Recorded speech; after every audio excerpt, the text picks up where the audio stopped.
Yo, what's going on, everybody? It is Straight Outta Boston, and today I'm back for episode number 56 of my Pittsburgh Pirates franchise series here on MLB 17, the show. So we're back with the mid-season episode now. This is the year 2023. Yes, it is. And we are doing the first-year player draft to kick things off. So I have formally decided that I'm going to just continue to do some sim seasons on this franchise and not start another franchise. I did start the Road to the Show series with the new post-trade deadline rosters, but I'm not going to be doing another franchise with it because it's going to be a little bit more of a time investment, and I am going to be starting classes again in a couple of weeks, so probably going to not be quite as active as I have been over the summer, and just franchise videos are kind of a natural thing to cut back on this time of year, so I'm going to be putting out some Madden content when that game comes out shortly. And obviously 2K like usual, but I'll still try to be posting the Road to the Show series to continue the MLB content, and I'll probably continue to simulate this series for a few more years. So I'm not really sure who to take with this first pick. This Delman Morrison maybe wouldn't be the worst. His offensive ratings are decent. There's this guy Ricky Robinette who's a little bit more of a risk, but could be a higher upside. He's 23 already. I'm kind of a little bit skeptical of that prospect, but who knows, maybe. Mike Anderson, who else? Go a little bit further down in the yellow. Brian Serrano. Alright, I think I might take that Ricky Rubinette. We're going to take a chance here in the first round. I haven't really hit on my first round picks too often in this game, it seems. I did get Diego Vina in year one, but we will see. Robinette, no comp picks for us, so we go to the second round. And we are... Let's see who's available. Diaz, Barack. Okay, this Barack Wales is still available. I kind of liked him as a catcher. Greg Golsueto. Kind of want to see who drafted that Gary Ford guy. This is another starter. Wouldn't be bad. But Gary Ford, he seems solid, but he didn't really seem to have that much upside offensively, which is why I didn't really like him too much. I'm going to definitely take this catcher, Barack Wales. So that's why I didn't take Ford in the first round, but I definitely want to see who took him. It was... He went after I picked, obviously. He went in the second round to the Braves. With our third round pick, maybe go with this guy. He seems like he might even be almost MLB ready if that accuracy is any close. Let's see. Yeah, I'll probably end up going with him. He seems like the highest upside guy here, too. Oh, there's just Luther Frazier. Nah, I like the other guy more, honestly. Where was he? Here we go, found him. J.J. Brock. Take him in the third round. And on to the fourth round. Luther Frazier just got taken. Let's see. Let's just go by. We'll go by potential. So there's still one 75-year guy, Darren James, who seems like he'd be pretty fast. Doesn't have great potential with the bat, but might take him. And then yeah, no, not really too interested in those guys. Yeah, I'm gonna take this Darren James. Where do you see? There he is. And then I'll probably just take 80 potential guys rest of the way. Yeah, with like, I'll probably take the, Junior Valenzuela. Sure. Take you. See if that guy turns out to be anything. These are pretty much just shots in the dark, but I feel like sometimes I hit on these. They might not be 80 potential, but they might be decent potential. Christopher Waters or Juan Cabrera. I think Waters a little bit better offensively. Maybe not quite as much pop, but the contact skills pretty nice. Junior Espinoza. Ooh, he's got that 80 power. Look at that. So I don't know how much to trust that, but that would be a guy I really want. But I'm going to go with Christopher Waters, I mean, higher upside. And I think that's going to be our last pick. Yep. Espinoza got taken by the Indians. So let's look at the Braves and the Indians. See how those guys turned out. This is our class. Oh, can we not even look at the other classes in this game? Oh, well. So there's Ricky Rubinette, another B potential starter. I feel like I have so many B potential starters. Whoops. Do I not have enough? I don't have enough money to... Okay. Alright, so it seems that I've very much messed up the finances on this team. I'm probably going to have to try and trade one of my big contracts. Thinking it might be Kyle Seager, because I have some depth around the infield. I could slot in Ernesto Valenzuela. I could throw in Rico Guerrero or Adam Frazier. Who was the other contract I was looking at? I think it was Tyler Skaggs. Because Skaggs, he's been decent. He's been pretty solid for us this year, actually. If we swapped him out, we do have lots of pitching depth, and Keller has looked pretty good as well, so I'd feel relatively confident with Keller as a 4th starter. And, you know, having kind of a rotating, I mean, we could throw Quinn Gutierrez in, we could throw Eduardo Alez in. So we have some options for that 5th starter. So maybe Skaggs makes a little bit more sense to move, but he doesn't quite free up as much money as Seager does. But I guess if we move Seager, we're going to be a little bit thinner at third base than we'll be at starting pitcher. Alright, so there are a couple trades I could do, just flipping Kyle Seager for sort of younger, cheaper third baseman. One of them is Doel Lugo, one of the guys who's traded for JD Martinez from Arizona.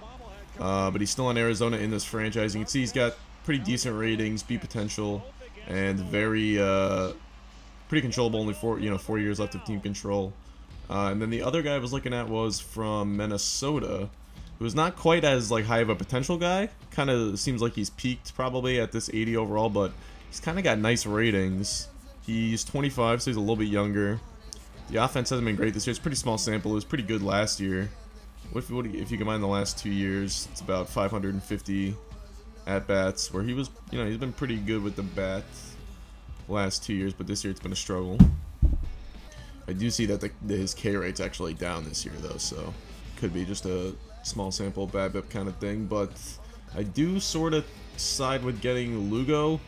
Maybe I'm just being fooled by the alleged higher upside, but he also has that nice power versus left at too, and we do have a lot of right-handed bats, I guess. It's the thing. They're both right-handed bats. That's the other thing too, is we could really use like at least Valenzuela as a switch hitter if we play him more. We probably should just focus on playing Valenzuela more, but maybe that's why I'll end up getting the guy from Minnesota, because I can use him more as he probably, well, he doesn't have any secondary positions though. Okay, so the thing is, the positional flexibility of Guerrero and Frazier kind of make it so we don't really need to trade for it. Like, if we move Esposito, probably we'll be able to figure it out, rotating Valenzuela, Guerrero, Frazier. Maybe, you know, if it doesn't look great between those guys coming up to the trade deadline, we could move for another guy. But I think if we could really trade Seager for anything. It doesn't have to be a third baseman, so I might instead aim for like a top prospect, probably a position player prospect. Just looking at the team, well, I guess we should see who's seeking a third baseman. So the White Sox are one team that is. Mariners. Who else? Anyone else? Brewers. White Sox, Mariners, Brewers. I think that is it. So we'll try to see if we can get a top 50 prospect perhaps for one of these guys. Oh my god, what if we got Miguel Torres back? I wish. I guess he's having a down year this year. I can take, well, not, I mean, he's still got decent numbers. Look at the, oh my god, look at the walks to strikeouts. Oh, I can't believe I traded him for Rene Velasquez. That is so frustrating. That is one that got, even if his overall rating's not that good, I don't care. Alright, maybe this is the trade I will do, just because I am a madman. And this would save me all the monies. It would be Skaggs and Seager. Getting Torres back. I kind of want to get one of their relievers. I looked at like Seattle and Milwaukee and this White Sox team, and just not really any position player prospects I was too keen on. No one that I really looked at. There was the Jared Ross, the first baseman from Milwaukee. But Milwaukee is like this perpetually rebuilding team. Ross still has 3 years of team control left. I figured they probably wouldn't ship him out for a veteran like Seager, so I decided not to do that, although the value was equal pretty much 1 for 1. But this is pretty much equal value, it seems, Seager and Skaggs for Torres, but I would like to try and pick another pitcher from them to throw in the bullpen. They don't really have many good bullpen arms, though. But I could try and get Neftali Feliz or Mark Melanzamek. I think, yeah, one of these guys is going to be the most attainable. And we can certainly make it happen with someone. Probably this guy. Charlton Stoffer. I probably just signed him. So the question is, do I want Feliz or Melanson? I think Feliz, to be honest. I know Melanson, he struggled last year. And he was good 2 years ago for us, but look at Feliz's track record. And he's having a good year this year, so probably couldn't get both. But Feliz, I think, is going to replace, I'll show you whose spot he's going to, oh my god, they don't want to do it right now. No. If we don't want to take Feliz. Alright, so they don't want to trade Torres right now. We still have to trade Seager, though. Okay, so this seems like a pretty interesting deal from the Mets. Getting this Tim Ackerman, who really looks more like a prospect to me, but he already makes 1.4 million. I guess they already signed him to an extension, but he looks like he'd be pretty nice offensively. And kind of reminds me of Miguel Torres almost a little bit with those high contact ratings when he was coming up. And also Casey Gillespie you could fill in a little bit, so I can move Rubio to right field, Trout to left field, and Esposito back to third base, and throw Gillespie in there a lot, use Valenzuela at first base a lot, use Ramos, rotate a bunch of guys in there. But Gillespie's having another good offensive year. Look at his OPS the last 2 years, and that sample size is ever increasing, so getting my hands on him I think will be nice. We got him back. We had him in the Rule 5, of course, if you remember. And Ackerman, the other guy I was looking at was this Billy Short, getting this big prospect from Philadelphia for Skaggs and Seager. Because look at this guy's power rating. It's already in the low 70s, high 60s. But I think the more sure thing is doing this deal anyway. Because this Tim Ackerman looks really, really nice. Just seeing what else they have. Reggie Rayburn, pretty nice pitching prospect. Obviously I care a little bit more about getting a position player at this point in time, and yeah, I think it's gonna be our best bet. Yeah, I don't really want that guy, so we're gonna have to add something else in, and hopefully they will do it. Maybe one of our depth pitchers, like a Steve Wantley, or how about maybe Julio, Frank Aguero. Take him. We don't want to do that right now. What do they need? A closer. We have two good closing prospects. I don't really want to trade either of those guys.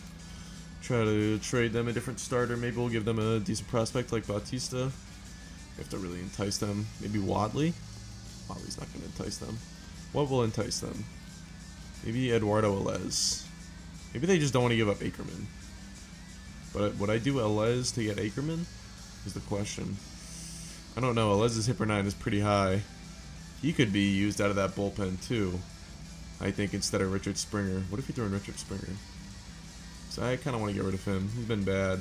I want to replace his spot with Eduardo Elez, perhaps, because of that high hit per 9. Or Quinn Gutierrez. They give either of those guys shots in at that spot. Alright, so just from looking around at the deals we're being offered, it seems much more realistic that we're going to be able to offload Skaggs' salary than Seager's, at least at the moment. So I'm just going to have to try and build a deal around this player instead. I guess that was the problem I kept on running into when trying to move Seager. Ooh, so maybe I could try to do Skaggs for Gillespie and Ackerman. Will they do this deal? Yes, they will. Alright, so we're still able to do that deal anyway. So now we kind of have one extra position player, so we didn't really need Gillespie since we're not moving Seager, but the question is who are we going to slot in the rotation. We have to figure that out right now. I'm going to call up Quinn Gutierrez either way. I guess I'll give him a chance in the rotation first. Let's remove a couple guys. How about... Alright, that's fine for now. So I guess we only need to add one guy. Let's add Quinn Gutierrez. And I'll give him a shot in the rotation, but I think he might end up in the bullpen. And we could see Jorge take over that spot in the rotation in the long run. But I'll give Gutierrez a shot, because it's still early. It's still June, so we kind of already made a big shakeup to this team. This team that's been off to a historic pace. I haven't even talked about the team yet. We're 39-13 so far. We're just wrecking everybody. Good years from tons of different guys. You can see guys are hot.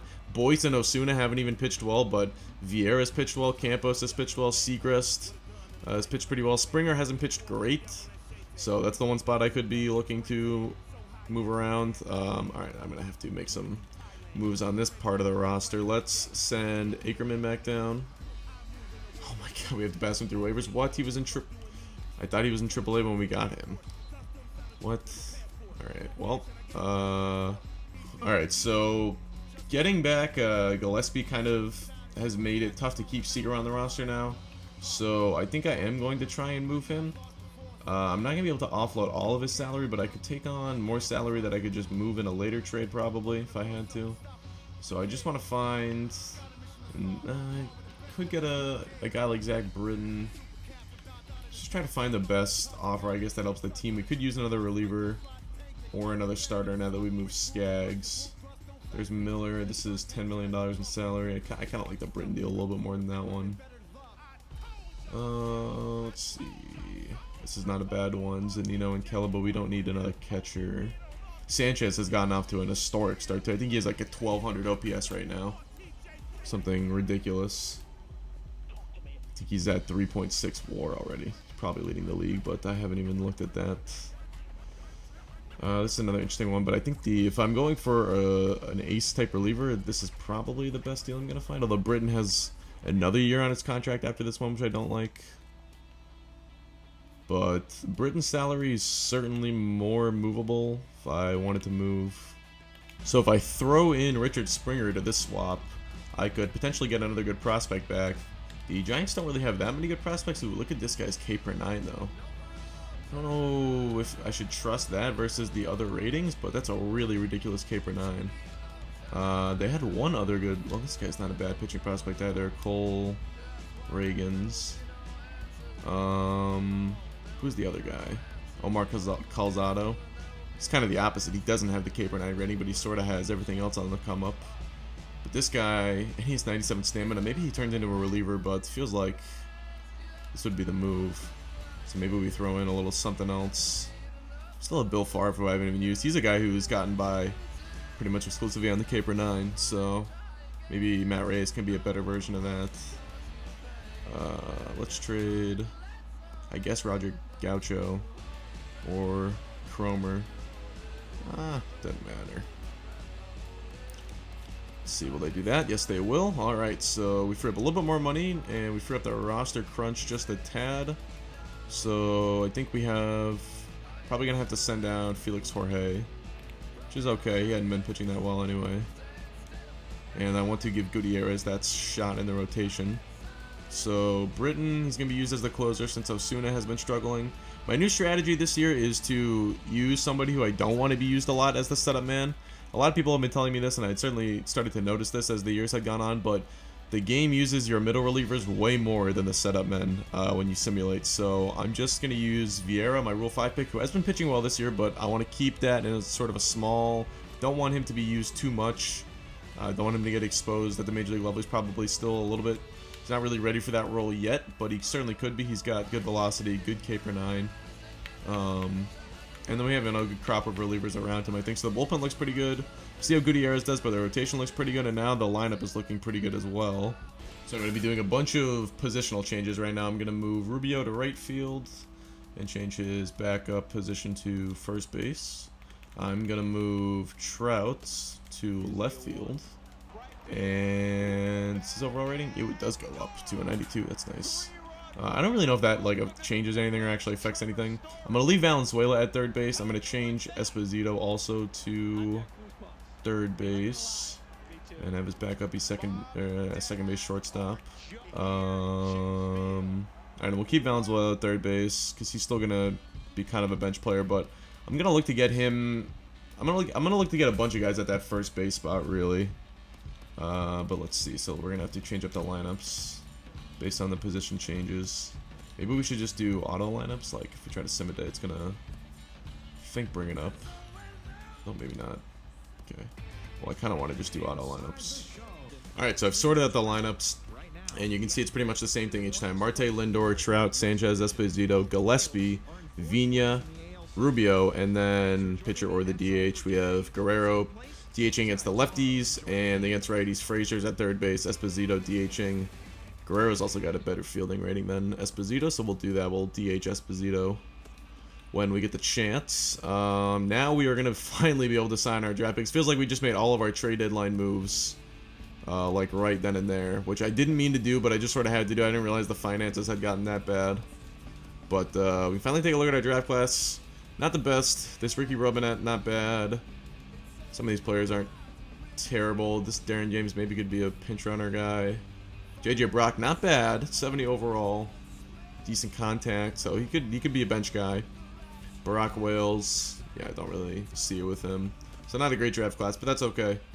Made some good trades there. I feel pretty good. We'll see how Gutierrez does. The big question mark now is going to be that fourth starter spot right there, but really the fifth starter spot. I think the lineup is going to be pretty set for the rest of the year. But let's keep simulating forward. We'll try to simulate this month. See if we keep on playing winning baseball. Going up against the Cubs here. I haven't really looked at the standings because honestly I've just assumed that we've been far ahead of everybody, and the Cubs I see are right around 500, but they took 3 or 4 from us right there. See if we can bounce back from that. I kind of wish there was a setting to just auto-manage all the minor league injuries in this game, because they do get a little bit annoying. I'm not really too interested in David Rivera's injury. I know he's one of our better prospects, but alright, 55 and 20. Yeah, we're 15.5 games up on the Cubs. So, looking pretty good right there. And we're the first ranked team. Speed and defense, the only things we could improve on apparently, but I think our defense is actually pretty good. I'm kind of surprised by that. See, Alvarez has gone cold a little bit. Gutierrez has been pretty sharp so far. Low whip. Why do we have an extra... No, why do we have Jorge up at the big league level? I'm very confused. Who got sent down? Someone must have gotten sent down because of that. Well, I guess oh, okay. Well, my mistake. I guess I underestimated the number of relievers I need, so I guess I do need Jorge at the major league level. That was weird. I don't know. So now we have 8 relievers. That gives us 13 pitchers and 13 hitters, doesn't it? We only have 12 pitchers now. So I guess we have 7 in the bullpen. Okay, so I don't know. My math was off. Let's keep going up to the All-Star break. And we are continuing to play pretty well here, despite trading Seager and Skaggs. Keep Calabaro on the DL. Now he's back. Don't care about the Altoona roster. That's one of our depth relievers who just got hurt. Important organizational message. What is this organizational message? Red Sox waivers. Someone decent on waivers. Seth Lugo. Let's take a look at that. He probably has a little bit of money associated with this contract, but he's only 75 overall. Alright, so do we get anyone in the home run derby? Gary Sanchez, perhaps? Oh yeah, he's got 23 bombs now, so he's cooled off a little bit. But look at that, he's still raking, really. And he's already up to 5.3 WAR at the All-Star break. And let's take a look at who is in the All-Star game for us. I already saw Jacob deGrom. Looks like he's going to be the starter. And Tanaka is there. So our top 2 starters making it. Once again, look at that. Throwback years from them. Both well into their 30s now and still dominating the National League. That is so cool to see. This Pete Bayless, who's a beast for the Mets. He's got a 1.28 ERA. Kind of surprised he's not starting. Osuna's got his ERA down to 2.84. That's pretty impressive. I guess he's been being used a lot more now as a middle reliever and started to excel in that role. So that's all cool to see. Position players, Sanchez starting for us as well as Trout. Trout is, wow, Trout's hitting 349, having a monster year. 4 WAR already.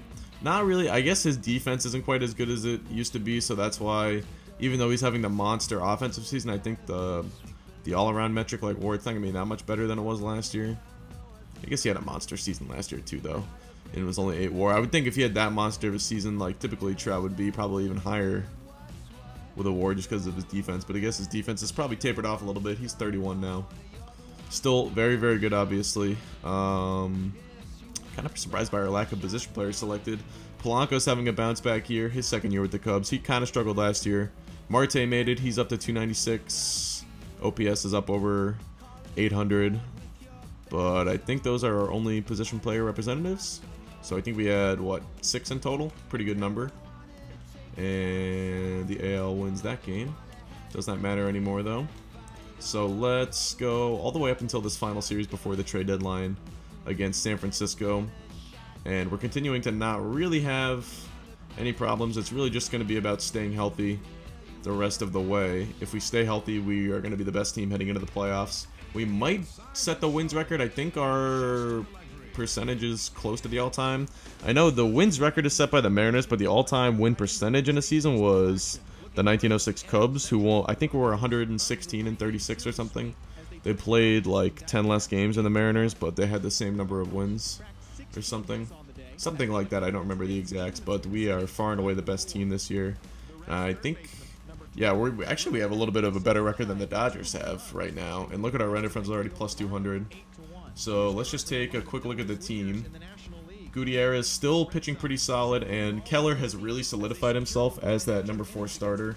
So I think we're completely fine with these 5 guys as our rotation. Britton's struggling now a little bit. Seems like just no one is having success as the closer for us this year, but that's alright. I think we're fine financially. We don't need to move him right now. Let me just double check on that. Kind of surprised Lindor had been struggling offensively this year, but always surprising when he doesn't make an all-star team, I guess. Still a pretty high OBP and a high WAR. I mean, he's going to end up with pretty good numbers. Esposito's numbers have been a little bit down this year. They've been a little bit down the last couple years, but this year even more so. He's only 24, but we'll see if he continues to pick it up. Gillespie's kind of been struggling since we got him back on the Pirates. Vina is putting up pretty much typical Vina numbers. This is kind of what he does. He's on pace for like 25-30 homers. He's already at 3.1 WAR, so I'm not going to complain about that. Rubio having another solid year offensively. Pretty much doing what he does. Nothing too spectacular out of him, but yeah, look at that. I mean, he's going to have a solid season. And then our bench has been really good. Frazier, Guerrero hitting well, Marlette hitting well. Ackerman's looked pretty good since we got him in his first run at the big leagues this year, and Valenzuela is looking good this year as well. So tons of good depth. So I don't think we're gonna make any more trades. I'm trying to think, maybe just this Jorge spot, but I think if we wanted to, I would go with maybe even Eduardo Alez in that spot. Look at what Alez is doing in AAA right now. Ooh, I might go to him in that spot actually. He could be pretty beastly out of the bullpen for us in the playoffs. I think we're gonna do that. We're gonna do that on August 1st. That's gonna be our last transaction, our last move. And this is it. No, I'm not trading Jacob deGrom right now. Can't do that the way he's been playing Chile. Let's finish up this San Francisco series. Alright, so we only split with them. This is the trade deadline. Just confirm one more time. We're not going to be making any more moves. Or hey, now it's starting to sound a little bit in that relief spot, but I'm still on August 1st. I'm still going to go to the young man Eduardo Alez. And yeah, lineup is all good. And right now it looks like our money, max offer and cash flow look fine, so I'm not too worried about finances the rest of the season. Simulate one more day. Not going to stop. And then let's make that move. Jorge down to AAA through waivers, and we're going to call up Eduardo Alez. He will be going to the bullpen, and we'll see how he does. He had been dominating down at AAA.